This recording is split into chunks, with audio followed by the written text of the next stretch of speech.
Hi everyone, it's Elizabeth, and today we're going to talk about stencils. So it's showing up in everyone's art journal pages. There are tons of pages that have got stencils and stenciled girls, stenciled birds. And I want to talk a little bit about stencils. So there's definitely stencils you can buy that come, from you name it, they've got all these different sources for them.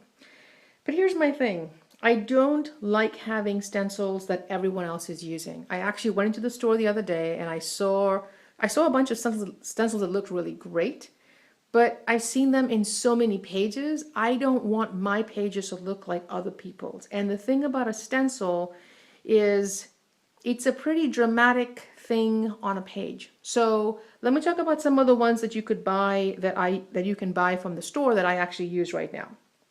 So, these basic kinds of stencils, so, alphabet stencils, right? They come in different shapes, in different sizes of alphabets. You can get the really big ones, the really small ones. So those are the alphabets. Engineering school, if you've been to anything that had any technical drawing or anything that required circuits or anything like that, ask your friends. I've got circles, I've got a bunch of other kinds of stencils that have resistors and things like that. But these are examples of stencils you can pick up relatively inexpensively, and you can usually find them at Michael's or even dollar stores tend to have them. A lot of doilies come in handy. So let me see if you can see the detail in that. So that's an example of a doily that I guess people use to put glasses on or, underneath lamps. I don't understand it, but okay. I guess that would work. They work great as a stenciling device, for stenciling, okay? The other thing that came up, and I think I got this idea initially from Tracy Bunkers, was the idea of using henna stencils as a stenciling mask or as a stencil. And the last time my mom came back from India, I had her bring me a couple of, henna stencils, and those all work really great. So here, like I said, these are examples of things you can buy. What if you want to make your own stencils? How would you go about doing that? That's what we'll talk about next. So here's my easiest way of making stencils. Basically, it requires scissors and an X-Acto knife and a cutting board. Okay, so this is one of those cutting craft ones that self-heal, but you can use scissors and this will work equally well. What I do is I take an image that I want to use and I print it out, or if it's already printed out, and I'll show you one of those in a moment, I print it out on cardstock. So a simple cardstock, whatever the cheapest one you can find is. Then I cover the entire piece of cardstock, both sides, with packing tape. You can use any tape as long as it's clear. Okay, now again, the reason I put packing tape on it is because I want to make it a reusable stencil. If you're planning on using it just for a one-shot kind of thing, don't even bother with that. So, because I make mine reusable and I want to be able to keep the cardboard or the paper from fraying when I add wet media on it, I basically cover both front and back of the stencil with packing tape. I then take my X-Acto knife, or like I said, you can use scissors, but here's what the X-Acto knife looks like. And basically what I do is on my cutting board, mat, I just basically cut out the pieces that I want to use as a stencil. So here's a perfect example of, it's a girl, I think I found this image somewhere on Pinterest, and I printed it out and cut her out. Now the paper's covered in packing tape, you can't see that probably, but here's what the image looks like on the front. And I cut out all the black, but this is, I think, gives you a better image of what it looks like. Now all you do is you stick this on whatever substrate you want to use, your journal page, a piece of paper. You can use spray inks through them, and there's a whole bunch of easy ways to make homemade ones. Or what I tend to like is using basic craft paint and a dauber or any brush to just basically stamp it through. So here's examples of two pictures or two stamped images from this stencil. Okay, so done onto watercolor paper that had some scrapes on it before, and done on a piece of writing text paper. Okay, so very simple to do. And because I've made this reusable by adding the packing tape to it, I think you can see a bit of shine there. I can just keep reusing this as often as I want. All right, so that's one example. And here are two things that I created using that. And I've used these in journal pages that I use on a trip, and they worked out really great. Another way is if you don't have a printer, say, take a look at the magazines that come to your house or that you can pick up at garage sales or library sales, okay? So here's an example of a cutout that you would think I sketched, but I didn't. This is from a Chico's catalog, okay? That showed up in the mail. I did the same thing that I did with this stencil. I took the piece of paper and I covered both front and back with packing tape. I actually taped her onto a piece of cardboard so I could have a little stiffener. If you take a look at magazine papers, they tend to be really, really thin, and that tends to be harder to work with. Same things happen next, X-Acto knife or scissors, and I just cut her out. Now, I can use her as with all stencils. They are reversible, right? You can use them this way or that way, and they look slightly different when you put them on a page. So I stenciled her out. I cut her out, and then I can stencil around her. Now, she's a mask, which means when you stencil or when you paint around her, what you end up with is something that looks like this, right? Now, I have examples with that particular stencil, but just work with me here. What you're going to see is the outline of the person. You can do whatever you want on the inside, but that's what you're essentially getting here, is the outline of the person. Now again, you can have her this way or that way, doesn't really matter. It gives you a silhouette. Think about it that way, okay? So that's one example of how I go ahead and make my own homemade stencils, really easy to make. Let me show you a couple of other ways. Now I've talked about how you can make your stencils with X-Acto knives and with scissors or scissors. But you can also use a wood burning tool or a soldering iron. And if you have a piece of glass and a piece of plastic, it actually works really well. And the way that works is, so here's an example of a piece of acetate, okay? You stick it over a piece of glass because if you're using a hot tool, you want to make sure that there's glass underneath your plastic. Otherwise, it's going to burn right through whatever you have there. So for example, let's say that this was my piece of glass, right? You could have the image, actually let me do it with this so you can see what I'm talking about. So let's say that that black piece on the table is my glass.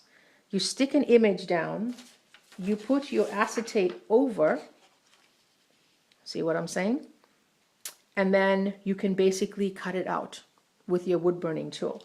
Now the things I've tended to use them with, and it works really well, is these plastic sheets that, remember when we did school report cards or at work, there were these reports that we printed out before we all went paperless? Okay, those reports all have this kind of plasticky, really thin sheet.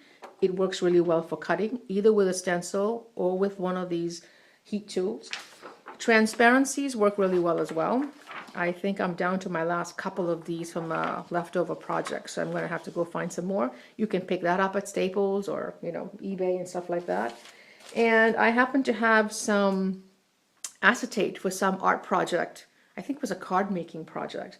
And I was trying it with the heat tool. Now you can tell with the heat tool, the plastic kind of, it's hard to see this, but the plastic burns not necessarily regularly. So it won't be a nice clean line, but sometimes that whole roughness adds to the whole feel of it.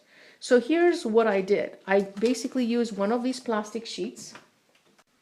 So it's going to be a little bit hard to see for a moment, but basically I took one of those plastic sheets that came from the back of the project and put an image underneath it and cut it out. Okay, so I basically used an X-Acto knife and just cut this out. So when I cut it out, I have two pieces. You have a positive and a negative image, or a stencil and a mask. And let me show you what I'm talking about. So when this got cut out, I now have two pieces. Okay, let's see if I can separate them so you can see them better.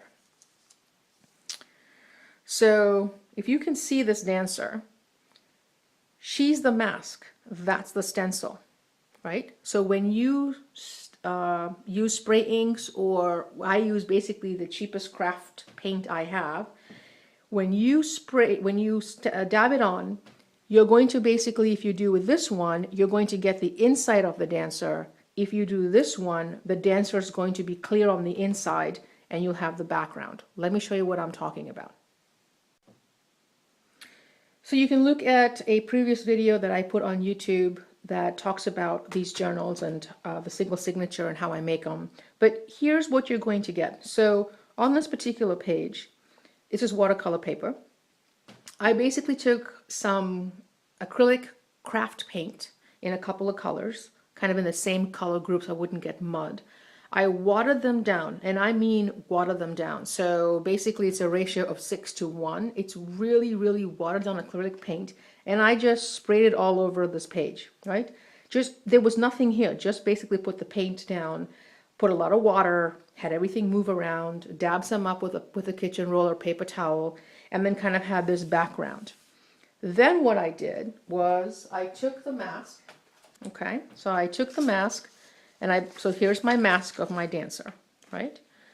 I put her down, and then using a paintbrush or a cosmetic sponge, whatever you have, I basically just took black craft paint and painted around her, right? So that's why she's a mask.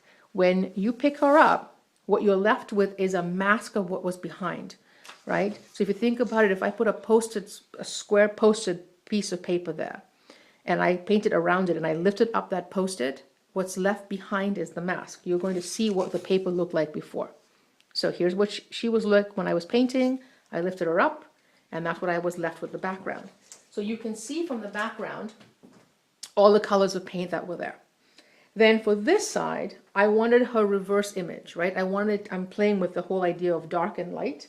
So on this side, I actually took the stencil itself, right? This is the stencil that the mask came out of.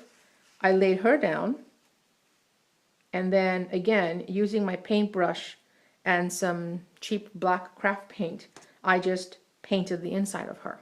I just stenciled the inside of her. So when I lift her up, that's what you end up getting.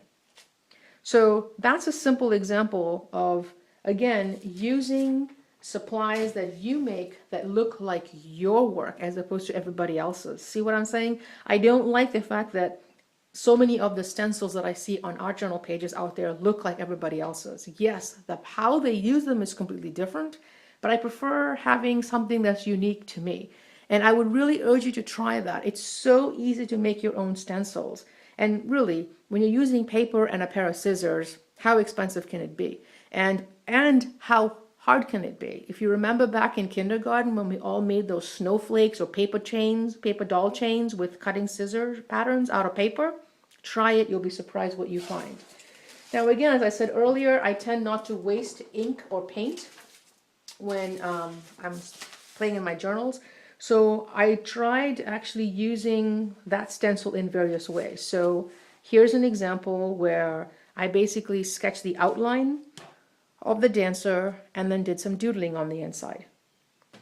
Nice, easy way to use a stencil. It looks really different than this one, right? Let me show you a couple of other examples. Same idea.